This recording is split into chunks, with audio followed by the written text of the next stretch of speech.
സംശയിക്കരുതെന്ന് പറഞ്ഞാൽ നിന്റെ മനസ്സത് കേൾക്കില്ല. പക്ഷെ അച്ഛനും അമ്മ ആഗ്രഹിക്കുന്ന പോലെ, മുത്തശ്ശി ആഗ്രഹിക്കുന്ന പോലെ നിന്റെ ജീവിതത്തിന് സംഭവിക്കരുതെന്ന് ചേച്ചി ആഗ്രഹിക്കുന്നുണ്ട്. പോയിക്കോ.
എന്താ? ഏയ് ഒന്നുമില്ല. വരുൺ ആരെയാ നോക്കുന്നേ? ഞാൻ രാധയൊന്ന് നോക്കായിരുന്നു. എന്തിന്? അത് എൻ്റെ ഒരു സുഹൃത്ത് വിളിച്ചൊരു സംശയം ചോദിച്ചു. പുരാണത്തിലെയാ, എനിക്ക് പറഞ്ഞു കൊടുക്കാൻ അറിയില്ല. പിന്നെ രാധയ്ക്ക് അതൊക്കെ നല്ല നിശ്ചയമാണല്ലോ. പറയൂ, എന്താ സംശയം? എനിക്കറിയാവോ? ഞാനും മാറ്റുവാശ്ശേരി ജനിച്ചതാണല്ലോ, അതും ദേവനാരായണൻ തിരുമേനിയുടെ രക്തത്തില്. ആ എങ്കിൽ ശരി, സീതാദേവിക്ക് ഒരു പൂർവ്വജന്മം ഉണ്ടായിരുന്നു. അങ്ങനെ ഒരു പൂർവ്വജന്മം ഉണ്ടായിരുന്നെങ്കിൽ അന്ന് സീതാദേവിയുടെ പേരെന്തായിരുന്നു? അത് ഞാൻ വേണമെങ്കിൽ അച്ഛനോടൊന്ന് വിളിച്ച് ചോദിച്ചിട്ട് വരുണോട്. കണ്ടോ, തന്റെ അറിവ് ഇത്രയേ ഉള്ളൂ. അതുകൊണ്ടാണ് ഞാൻ രാധികയോടൊന്ന് ചോദിക്കാന്ന് വെച്ചത്. വരുൺ ഇപ്പൊ അങ്ങോട്ട് പോകണ്ട. ചേച്ചി അവിടെ സുഖമില്ലാതെ കിടക്കുക. എന്തു പറ്റി? അയാൾക്ക് ഇതുവരെ കുഴപ്പമൊന്നുമില്ലായിരുന്നല്ലോ. എന്താ അസുഖം? ഞാനൊന്ന് നോക്കട്ടെ. വരുൺ, അത് പിന്നെ വരുൺ പോയി അന്വേഷിക്കേണ്ട അസുഖമല്ല. അങ്ങനെ ഒരു അസുഖമുണ്ടോ? അന്വേഷിക്കേണ്ടതും അന്വേഷിക്കേണ്ടാത്തതും? അത് പിന്നെ ചേച്ചിയുടെ അസുഖം പെൺകുട്ടികൾക്ക് സാധാരണ ഉണ്ടാവുന്ന വിഷയമാണ്. പിന്നെ അങ്ങനെയുള്ള ദിവസങ്ങളിൽ ചേച്ചിക്ക് ആരും അടുത്ത് വരുന്ന ഇഷ്ടമല്ല, നല്ല ദേഷ്യമായിരിക്കും. അതുകൊണ്ടാ പറഞ്ഞത്. ഓ, ആയിക്കോട്ടെ. ചോദിച്ച സംശയം ഞാൻ വേണമെങ്കിൽ ചേച്ചിയോട് ചോദിക്കാം, എന്നിട്ട് വന്ന് പറഞ്ഞാൽ മതിയല്ലോ. ഓ, ഇനിയിപ്പോ അതിന്റെ ആവശ്യമൊന്നുമില്ല. ഓ പിന്നെ സീതാദേവിയുടെ പഴയ ജന്മം അന്വേഷിച്ച് നടക്കുന്നു. അടുത്ത് ചെന്നിരുന്ന് സംസാരിക്കാൻ വേണ്ടി. എന്തായാലും മകളിൽ നല്ലൊരു കള്ളം വന്നാൽ നന്നായി. ഇന്നിനി അവര് തമ്മിൽ കാണുന്ന പ്രശ്നമേ ഇല്ല.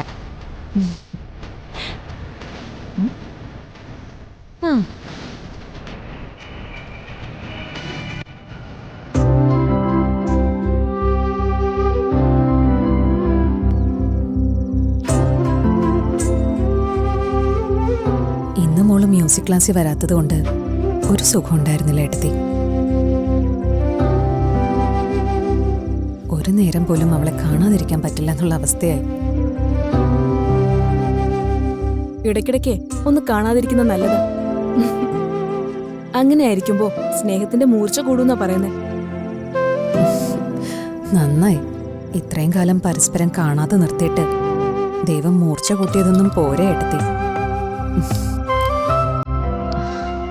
ഇടയ്ക്ക് ചിലപ്പോൾ ഞാൻ ആലോചിക്കും, രണ്ടും കൽപ്പിച്ചൊരു തീരുമാനം എടുത്താലോന്ന്. എന്റെ മോളാണെന്ന് വിളിച്ചെന്ന് പറഞ്ഞാലോന്ന്. അല്ലെങ്കിൽ വേണ്ട, ഞാൻ മോളെയും കൊണ്ട് വിദേശത്ത് എവിടെയെങ്കിലും പോയാലോ? അപ്പൊ പിന്നെ ഈ ചോദ്യവും പറച്ചിലൊന്നും ഉണ്ടാവില്ലല്ലോ ഏട്ടത്തി. ഉള്ളതെല്ലാം വിട്ടുകൊടുത്ത് മോളെയും കൊണ്ട് പോകാനാണെങ്കിൽ അത് മതി.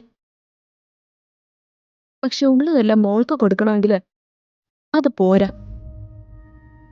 ഇവിടെയുള്ളവർ അംഗീകരിക്കണം, നിയമം അംഗീകരിക്കണം. ശ്യാമയ്ക്കുള്ളതെല്ലാം അവൾക്കാണെന്ന് തീർപ്പുണ്ടാവണം. അത് വേണ്ടേ? അത് വേണം.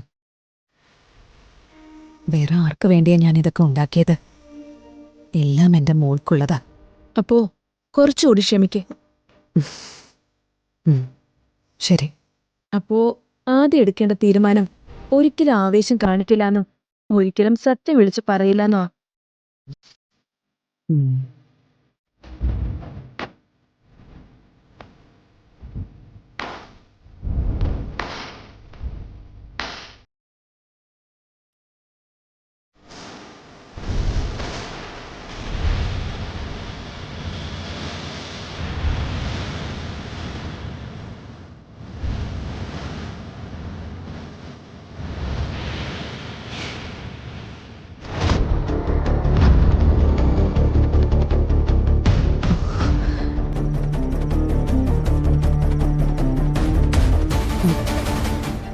ഐശ്വര്യടത്തെ കാറിലല്ലേ വന്നത്?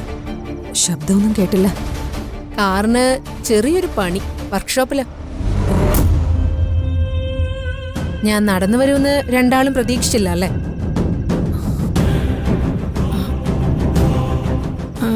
ഐശ്വര്യ ഭക്ഷണം കഴിക്കാനിരിക്കുന്നോ? വേണ്ട, നിങ്ങൾ സമാധാനായിട്ടിരുന്ന് കഴിക്ക്. അല്ല, അമൃതയെടുത്ത് എന്ത് രഹസ്യത്തിന്റെ കാര്യം പറഞ്ഞത്? രഹസ്യോ? ഹ, നിങ്ങൾ പറഞ്ഞുകൊണ്ടിരുന്ന കാര്യത്തെക്കുറിച്ചാണ് ഞാൻ ചോദിച്ചത്. ആ ആ, അത് ശ്യാമയുടെ ഒരു മ്യൂസിക് പ്രോഗ്രാമിന്റെ കാര്യം. ബുക്ക് ചെയ്യാൻ വിളിച്ചവര് തൽക്കാലം ആരോടും പറയരുതെന്ന് പറഞ്ഞു. ഇത്രയും സെലിബ്രിറ്റി ആയ ശ്യാമയുടെ പ്രോഗ്രാം രഹസ്യമാക്കി വെച്ച് ആരെങ്കിലും നടത്തുമോ? ഒരു കാര്യം എനിക്ക് മനസ്സിലായി, ഞാൻ അറിയാൻ പാടില്ലാത്ത എന്തോ ഒന്നാണ് രണ്ടാളും സംസാരിച്ചത്. അല്ല, അതൊക്കെ ഐശ്വര്യടത്തേക്ക് വെറുതെ തോന്നുന്നത്. ഞങ്ങൾക്കിടയിൽ എന്ത് രഹസ്യം? ഒന്നുമില്ല ഏട്ടത്തി. സാരല്ല, എനിക്കൊരു കുഴപ്പമുണ്ട്. ഒരു കാര്യം പാതിയിൽ നിന്ന് കേട്ടാലേ അത് തുടക്കം മുതലേ കേൾക്കണമെന്ന് ആഗ്രഹിച്ചു പോവും. എന്ത് ചെയ്യാൻ? ശരി, നിങ്ങൾ കഴിക്ക്, ഞാനത് കുളിക്കട്ടെ.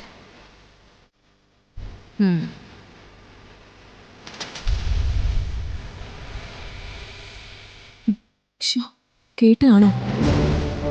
ഏയ്, ഇല്ലെന്ന് തോന്നുന്നു. പക്ഷേ സൂക്ഷിക്കണം ഏട്ടത്തി.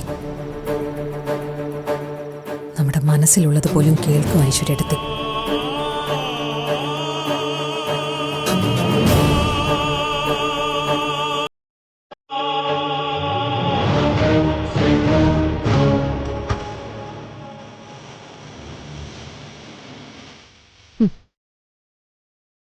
ശ്യാമയുടെ പ്രോഗ്രാം, അതിന്റെ രഹസ്യങ്ങൾ.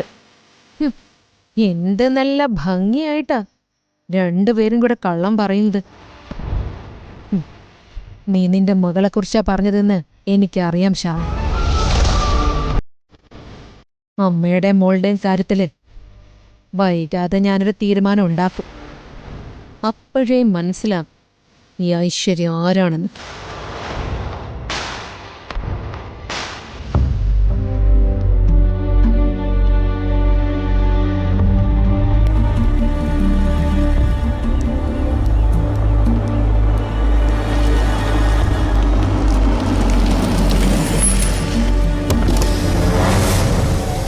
മോളെ,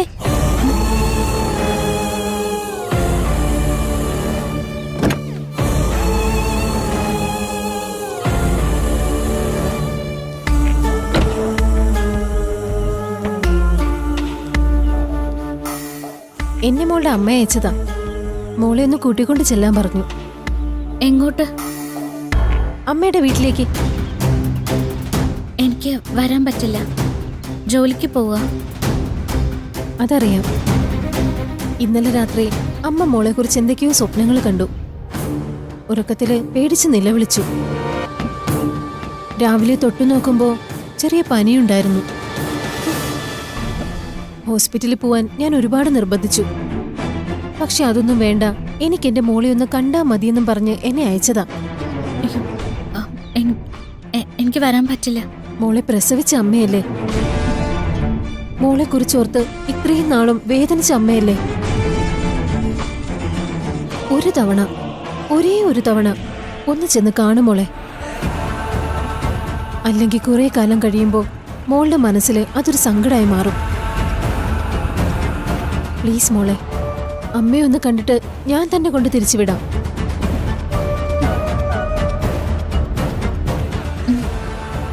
ശരി. സുഖമില്ലെന്ന് പറഞ്ഞതുകൊണ്ട് ഈ ഒരു തവണ ഞാൻ വരാം.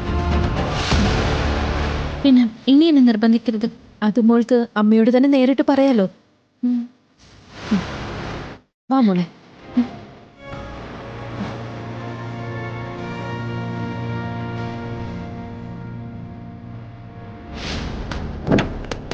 കേറ്.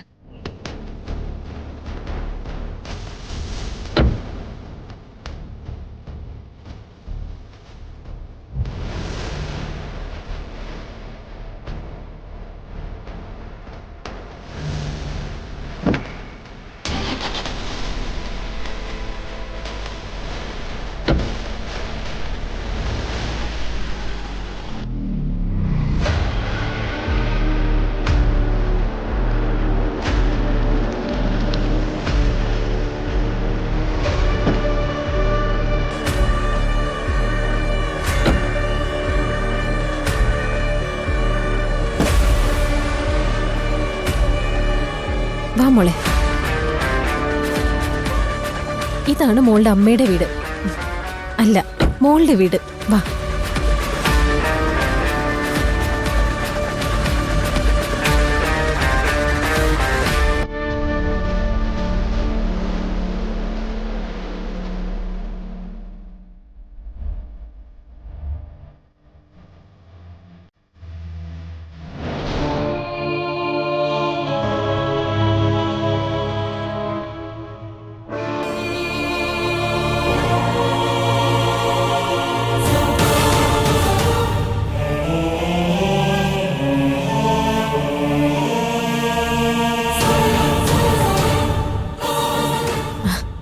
മോളുടെ അമ്മ വലിയ ശ്രീകൃഷ്ണ ഭക്തയാ.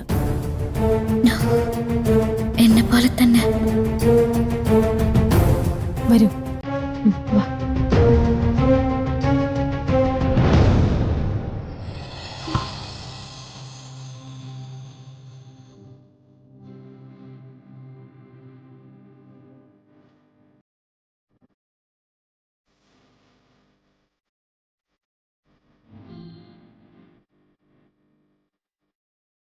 അമ്മ ഗായിക ശ്യാമയുടെ വലിയ ആരാധികയാ.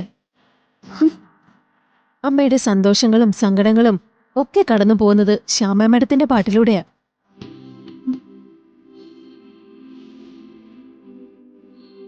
അതും എന്നെ പോലെ തന്നെയാ. പറയുന്നൊക്കെ ശരിയായിരിക്കോ? എന്റെ അമ്മ തന്നെ ആയിരിക്കോ?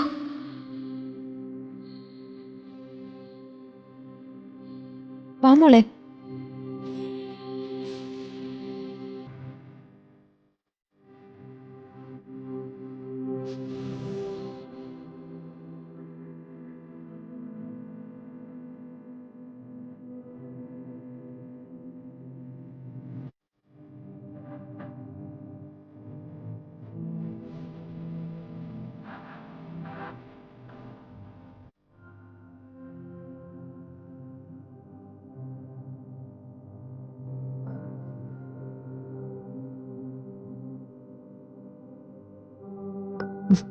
വാ മോളെ.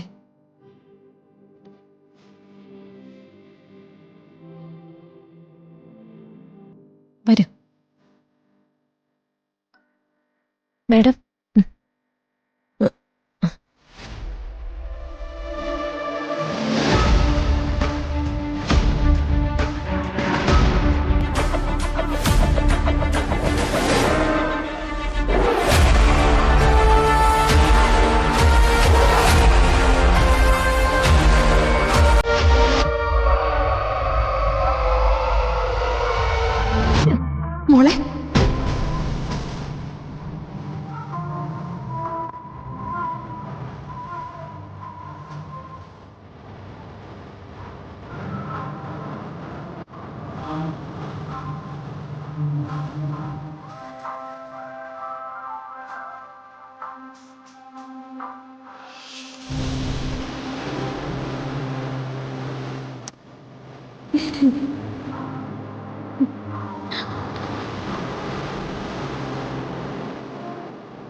എന്തു പറ്റി മോളെ? അമ്മ കാണണമെന്ന് പറഞ്ഞത് ഇഷ്ടപ്പെട്ടില്ലേ നിനക്ക്? എന്തിനിപ്പൊ കാണാൻ തോന്നി? ഇത്രയ്ക്ക് സ്നേഹിക്കുന്ന ഒരാളാണെങ്കിൽ എന്തിനാ എന്നെ വലിച്ചെറിഞ്ഞത്? എന്ത് തെറ്റ് ചെയ്തിട്ടാ കുഞ്ഞു പ്രായത്തിൽ ഞാൻ തെരുവിൽ കിടന്നത്? പറ. അനാഥയാകുന്നതിന്റെ സങ്കടം എത്രയെന്നറിയോ? അതിന്റെ പരിഹാസം കേൾക്കുമ്പോ മനസ്സ് എത്രയാ മുറിയുന്നറിയോ? എവിടെയാ അല്ലേ?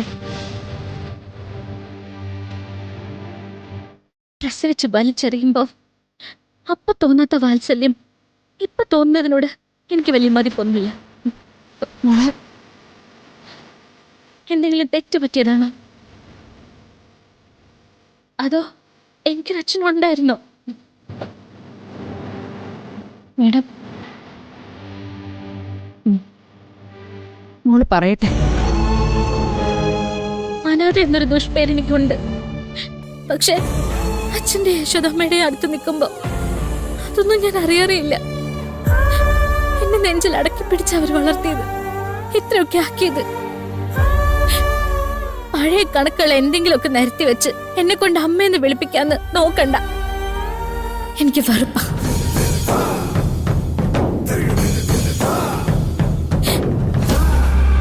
എത്രയോ രാത്രികളിൽ ഞാൻ കണ്ണീരൊഴുക്കി കിടന്നിട്ടുണ്ടെന്നറിയോ? ഏത് വയറ്റില്ല ഞാൻ പിറന്നതെന്നറിയാൻ, ആർക്കാ ജനിച്ചതെന്നറിയാൻ. അന്നൊക്കെ എന്റെ കണ്ണീരൊപ്പിയത് യശോദാമ്മയാ. അതാ എന്റെ അമ്മ, അത് മാത്രമേ എന്റെ അമ്മ. നീ എന്നെ എന്തു പറഞ്ഞാലും ഈ അമ്മ തെറ്റ് പറയില്ല.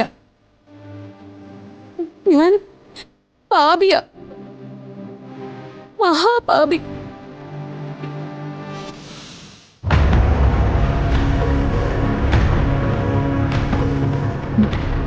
നീ ചോദിച്ചില്ലേ നിനക്കൊരച്ഛനുണ്ടായിരുന്നോന്ന്? ഉണ്ടായിരുന്നു. നിന്നെ ഞാൻ ഗർഭം ധരിച്ചപ്പോ മുതല് നിന്നെ കുറിച്ചുള്ള സ്വപ്നങ്ങൾ മുഴുവൻ കൂട്ടിവെച്ചിരുന്നൊരച്ഛൻ. ജനിക്കുന്ന കുഞ്ഞിനെ പൊന്നുപോലെ വളർത്തണമെന്ന് തീരുമാനിച്ചൊരച്ഛൻ.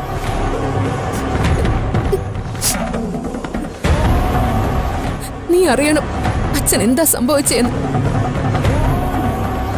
എങ്ങനെയാ നീയും ഞാനും അകന്നതെന്ന് നീ അറിയണം. സമ്പത്തും സമാധാനവും നിറഞ്ഞൊരു കുടുംബമായിരുന്നു നമ്മുടേത്.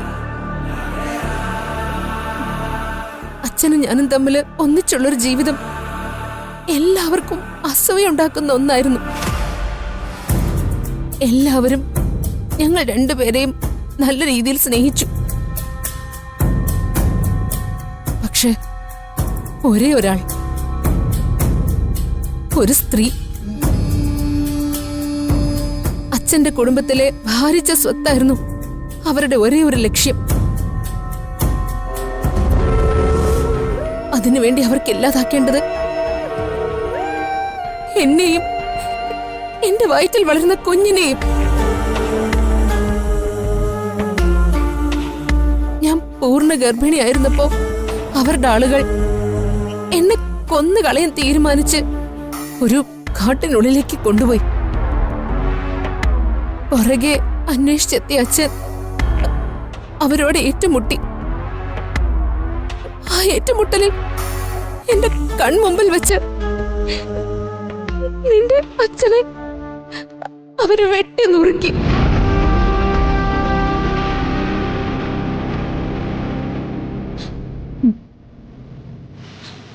അന്നത്തെ പെരുമഴയിൽ അച്ഛന്റെ ചോരയൊലിക്കുന്ന അതേ അടുത്ത് കിടന്ന നിന്നെ ഞാൻ പ്രസവിച്ചത്.